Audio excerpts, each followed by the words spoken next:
আওয়ামী লীগের নেতৃত্বে শেখ হাসিনা পুনরায় আগামী 1 থেকে 1.5 মাসের ভেতরে হয়তো আবার প্রধানমন্ত্রী পদে ফিরে যেতে পারেন। কারণ আওয়ামী লীগের উপর যে অত্যাচার, তার কৈফিয়ত তাদেরকে দিতে হবে, তার হিসাব নিকাশ হবে। হিন্দুদের উপর যে অত্যাচার হয়েছে সেগুলোর হিসাব নিকাশ তাদেরকে একটু একটু করে দিতে হবে। সময় খুব সন্নিকট। আওয়ামী লীগ বাংলাদেশের তাদেরকে ধরতে ইউনূসের প্রশাসন সার্চ অপারেশন শুরু করেছে এবং এটি এক প্রকার দেখা যাচ্ছে সেখানেও তো এক প্রকার গণতন্ত্রের হস্তক্ষেপ করছে মোহাম্মদ ইউনূস, যে অন্য রাজনৈতিক দল, আওয়ামী লীগ একটি রাজনৈতিক দল, তাদের নেতাকর্মীদের গ্রেপ্তারি। দেখুন, বর্তমান সময়ে যা পরিস্থিতি, আমার মনে হচ্ছে আওয়ামী লীগের নেতৃত্বে শেখ হাসিনা পুনরায় আগামী 1 থেকে 1.5 মাসের ভেতরে হয়তো আবার প্রধানমন্ত্রী পদে ফিরে যেতে পারেন, এটা আমার মনে হচ্ছে। কারণ যেভাবে বাংলাদেশ তাদের নতুন বাপ বানিয়েছিল পাকিস্তানকে, সেই পাকিস্তান এখন বুঝতে পেরেছে যে ট্রাম্প সরাসরি মোদিজির উপরই দায়িত্ব দিয়ে দিয়েছেন বাংলাদেশের বিষয় নিয়ে। সুতরাং পাকিস্তানও আস্তে আস্তে মানে তল্পিতল বা গুটিয়ে সেই আবার আরব সাগর দিয়ে সেই করাচির বন্দরে ব্যাক করা শুরু করে দিয়েছে।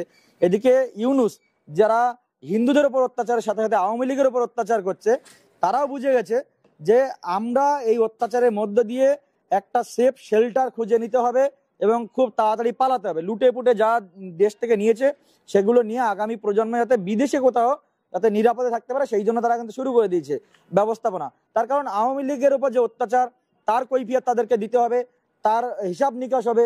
হিন্দুদের উপর যে অত্যাচার হয়েছে সেগুলোর হিসাব নিকাশ তাদেরকে একটু একটু করে দিতে হবে। সময় খুব সন্নিকট। একেবারে সীমান্তে দেখা যাচ্ছে, সীমান্তের ওপারে নরেন্দ্র মোদীর নামে গরু এনে সেই গরু নরেন্দ্র মোদীর নাম করে জবাই করা হচ্ছে এবং বিএসএফ এর সামনে দেখানো হচ্ছে যে এটা মানে তাদের একরকম মেসেজ দেওয়া হচ্ছে। এই ধরনের উস্কানি আসছে। কখনো বিএসএফ এর উপর হামলা আমরা দেখলাম, যে কোচবিহারের গতকালের ঘটনা, সেখানেও বিএসএফ এর উপর হামলা। বাংলাদেশ মানে এই যে মোহাম্মদ ইউনূস পরিচালিত যে সেনাবাহিনী বা বাংলাদেশ যে বিজিবি রয়েছে, তারা কি চাইছে মূলত?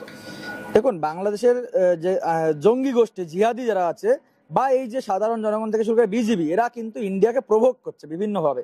যে প্রভোগ করে খুচিয়ে খুচিয়ে যদি আমাদের উপর অ্যাটাক করানো যায়, তাহলে সেই সিম্প্যাথি গেমটা সারা বিশ্বকে আমরা খেলবো। বিশ্বের সামনে এই সিম্প্যাথি গেম সারা মুসলিম বিশ্বকে দেখাতে পারবো যে ভারত হিন্দু প্রধান একটা দেশ, আমাদের ইসলামিক রাষ্ট্রে তারা হচ্ছে আক্রমণ করছে। যদিও গণতান্ত্রিক ভাবে বাংলাদেশ ইসলামিক রাষ্ট্র নয়, কিন্তু তারা মনে করছে এটা এখন ইসলামিক জঙ্গি গোষ্ঠীদের একটা স্বর্গরাজ্য।